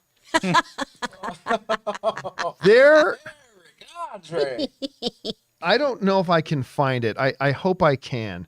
Let me see if I can. But I came across this thing the other day. Here it is. Or actually, well, can you bring it up on? Let's see. I don't know if I can blow it up at all. I can't blow it up at all. I saw this thing. I want another baby. That's a relief. I didn't like this one. I don't know why I thought that was so funny. I thought that was hilarious. And I put it up there. All right. What's next? All right. We go over to the members here. Hey, Campea. Oh, this is from Matt. It says hello. Hey, Campea crew. Question for Chris. Who are your favorite voice actors? Oh, you've been asked that several times. Yeah, I really like Stephen Bloom, who was the original Spike Spiegel in Cowboy Bebop. Tara Strong's incredible. Cree Summers, I think, is amazing and so dynamic and has been in this industry for so long.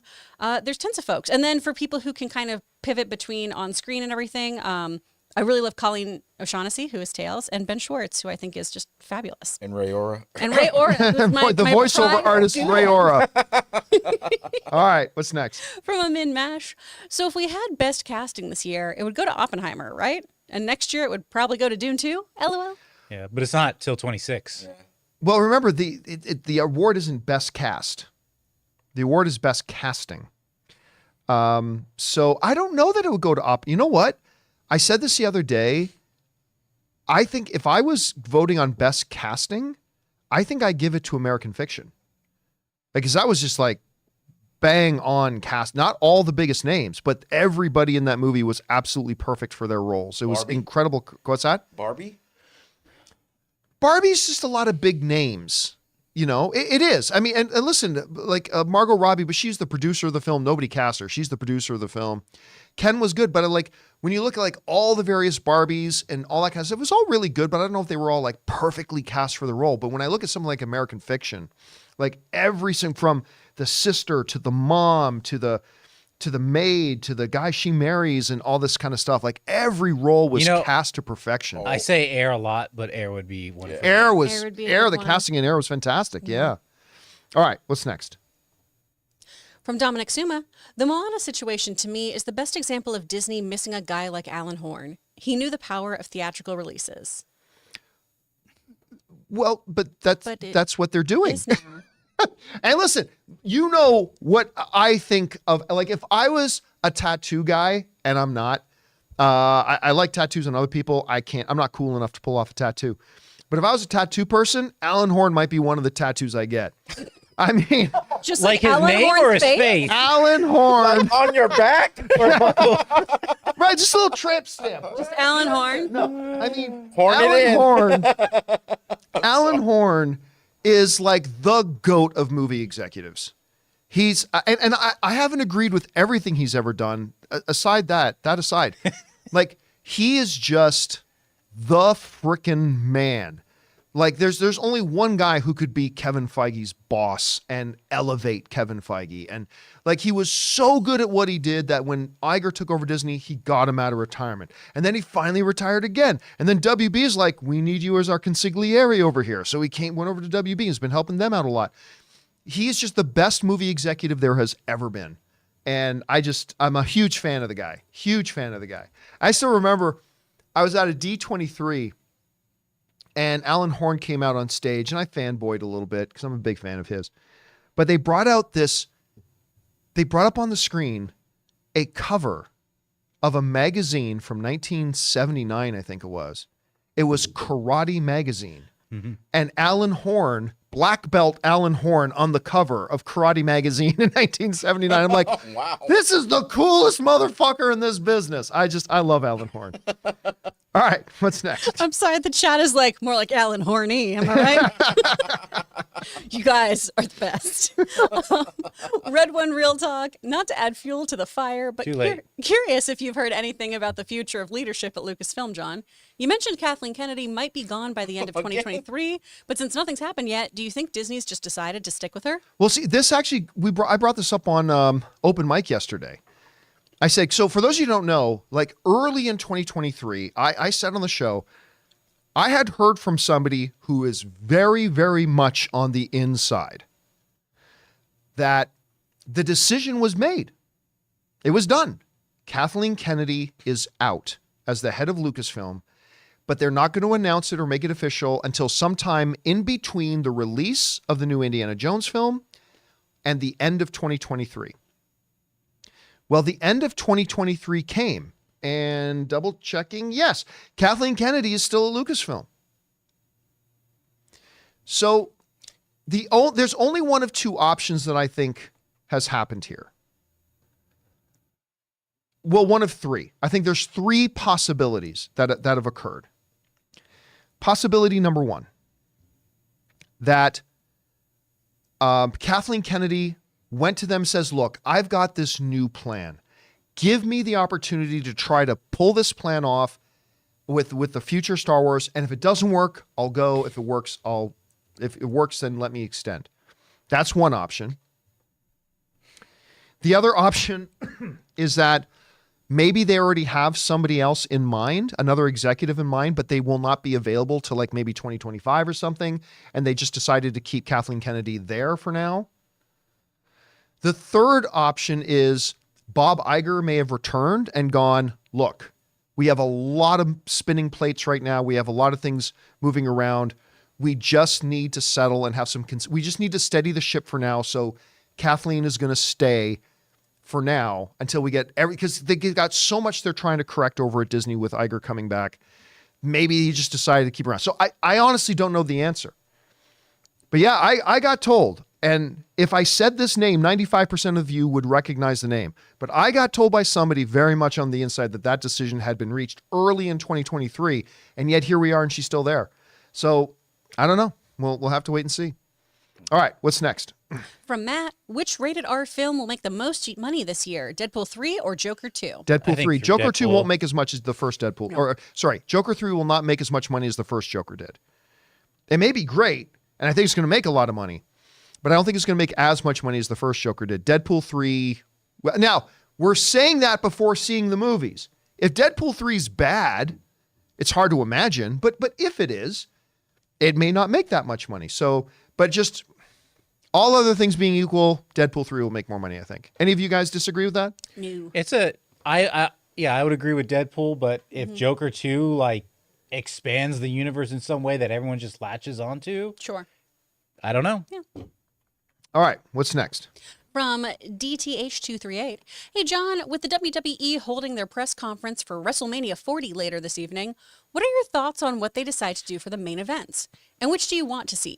Cody versus Roman, Rock versus Roman. You know, it's possible this could be one of the most watched non-wrestling WWE events in recent years. Thanks, and keep bringing on the filthy. That press conference tonight is going to be big, I think. Right. Look, I know a lot of wrestling fans got mad at me for saying this. And by the way, you all do know that wrestling isn't real, right? Like, you do know that it's scripted entertainment. What? Yeah. Just want to remind everybody. Like, because I've had people. Because here's the thing, Chris. You haven't been, when I talked about this, but you know how they've now got the main event that The Rock is fighting Roman Reigns and Cody Rhodes is going to be fighting the Shield guy. Captain America. Seth Rollins, right? That Seth Rollins is going to be fighting Seth Rollins? Cody Rhodes. Yeah. Oh. So we talked about the fact that everybody's mad. It's like, justice for Cody. Cody, how dare you? They took away Cody's opportunity. It's like, Cody was the main event of WrestleMania last year. Anyway, the plan was CM Punk was supposed to fight Seth Rollins, and Cody Rhodes was supposed to fight Roman Reigns the next night. WrestleMania is 2 nights. You need a big main event for both nights. And unfortunately, nobody saw it coming. CM Punk's got an injury. He can't perform. But you still need a big, legitimate WrestleMania main event level match. And Rock versus Seth Rollins ain't it. There's no story there. There's no heat there. There's nothing there. But Cody Rhodes and Seth Rollins have already proved they've got great in-ring chemistry together. And you can continue that on. You put him there.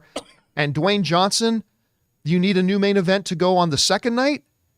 What storyline you got except the most iconic figure of a certain era of WWE, one of the biggest stars in the world, and he's Roman Reigns' cousin.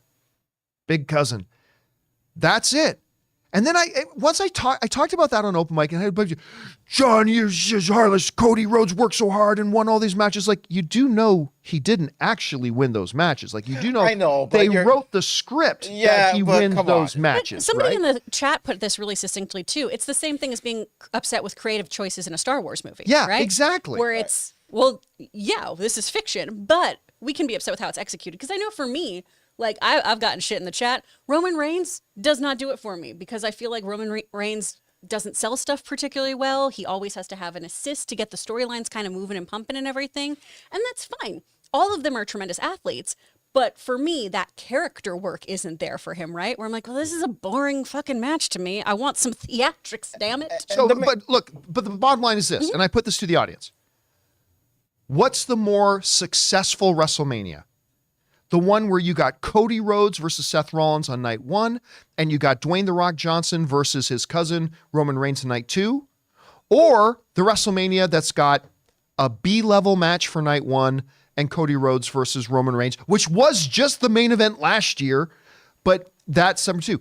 I think you're out of your mind if you don't acknowledge that. You guys are all crazy. The one with The Rock in the main event is going to be the one that leads to the more successful WrestleMania. And that's fine for like an outsider to say, but there's hardcore fans that have been following that been wanting to see this rematch. I mean, and they can have you it gotta 3 look weeks at both later. because They can do it 3 my weeks only later. argument is that WrestleMania, the title match, the big title match, Yeah, it's gonna there is no more a title little match. bit here. Rock is not going to win that belt. That's You it. want That's me all to I'm say got to say. sports to you? Fans want What's going to get Roman more Reigns to lose pay-per-views? his belt. What's going to get more pay-per-views?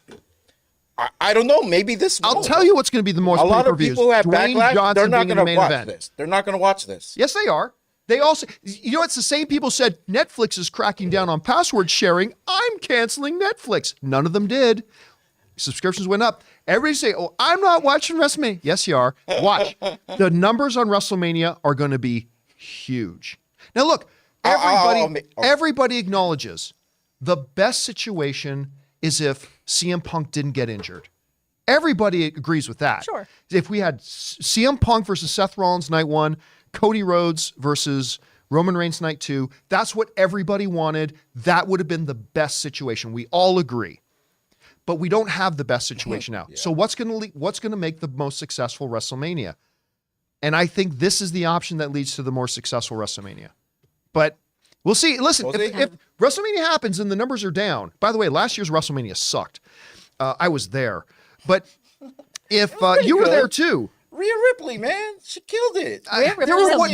There were one or two good matches, but overall we were go both nights? No, we only went night 2. Night 2, okay. I heard night 1 was better. I heard night 1 was better than night 2, but we were pretty bored with night 2. The tag team, they won the titles in the main event. Sami Zayn and Kevin Owens. They finally won titles. But that was in night 1, wasn't it? That was in night 1. Yeah, so we weren't there for night 1. Story that you were invested in for a long time of those two being on the outs, and you just wanted them to be buddies again, and then team up and just kick some ass. Yeah, this WrestleMania storyline wise, it's just shifted all over the place. Yeah. I don't envy anyone. I'm going to go on. I haven't been keeping up, honestly. This is going to be the biggest pay-per-view sell of any WrestleMania in history. I'm just calling that right now. I'm not saying nothing because I don't know it's going to be the biggest pay-per-view sell in WrestleMania history. I'm anticipating what's going to happen as much as anyone else. I haven't been watching wrestling. Neither do I. But this situation here, it's like the biggest curveball a place could get weeks before their thing is. I mean, it's going to be interesting. But what did I tell you? What did I tell you guys like last week? I said, you know what I think is ultimately going to happen at WrestleMania, and I think this is what they're going to announce tonight. Threat? Yeah. I think it's going to end up, I think this night 2 main event is going to end up being a triple threat. I think they're going to put Cody Rhodes back in it. It'll be Cody Rhodes, The Rock, and you know what? I Roman wouldn't Reigns. mind that. As long as Cody Rhodes is the one that pins Roman Reigns and The Rock is somehow not in the ring at all, that will have the same effect on me. I just feel this title needs to change this WrestleMania. Roman Reigns has been holding this title and just taking vacations. Hey, we need to move on. We've been talking about way too much about WrestleMania. No, I'm just saying, I'm so hot. I'm so heated. All right, let's do one more. We've been ignoring other questions and wasting time on this. All right, what's next? From the Blackout 292, have you seen the film The Secret Life of Walter Mitty? The one with Ben Stiller. Yep. It's one of my favorite films ever, directed and starring Ben Stiller. It has beautiful landscapes and just a fun and beautiful film. That's gorge. I like the film, and you're right. It's a beautiful film. I'm not going to say I loved it, but I did like it. I mean, look, Ben Stiller is actually. Not only do I love him as a performer, he's actually quite a good filmmaker. He's a great director. Yeah, I really, really like his work. And I thought this was a really good kind of different sort of film for him to do. Because, we think of him and we think of, Dodgeball and Zoolander. Yeah, and what's the one with Robert Downey Jr.? Tropic Thunder. He did, we think of that kind of stuff. This was a very different change of pace for him. And I love it when directors do a film that's outside of their regular zone. And that was a really good example of that. All right, let's take one more. Last question of the day. Well, I deleted. I thought you said that was our last one. Well, you know what? And that'll do it for today's installment of the John Campea Show podcast. Thank you so much for being here and making the show part of your day. Big special thank you to all you guys who sent in questions. Number one, because you gave us great fun things to talk about. But number two, you supported our channel as you did. And all of us involved with the show, thank you guys so very much for your support. I want to thank the people in the room with me, Ray Ora. We want Cody, baby. Jonathan Boyko. Is wrestling real? Remember how everybody booed Cody when he left WWE? But no, now he's everything. Chris Carr is here. Also Cody. Programming note, there is not going to be an open mic today. Ann and I are going to go into LA and go to the Lakers for Kobe night, the big unveiling of the statue and stuff like that, because Ann was a big Kobe fan. So, but we'll be back again tomorrow. We hope to see you guys. And my name's John Campea. And until next time, my friends, Cody sucks. Oh!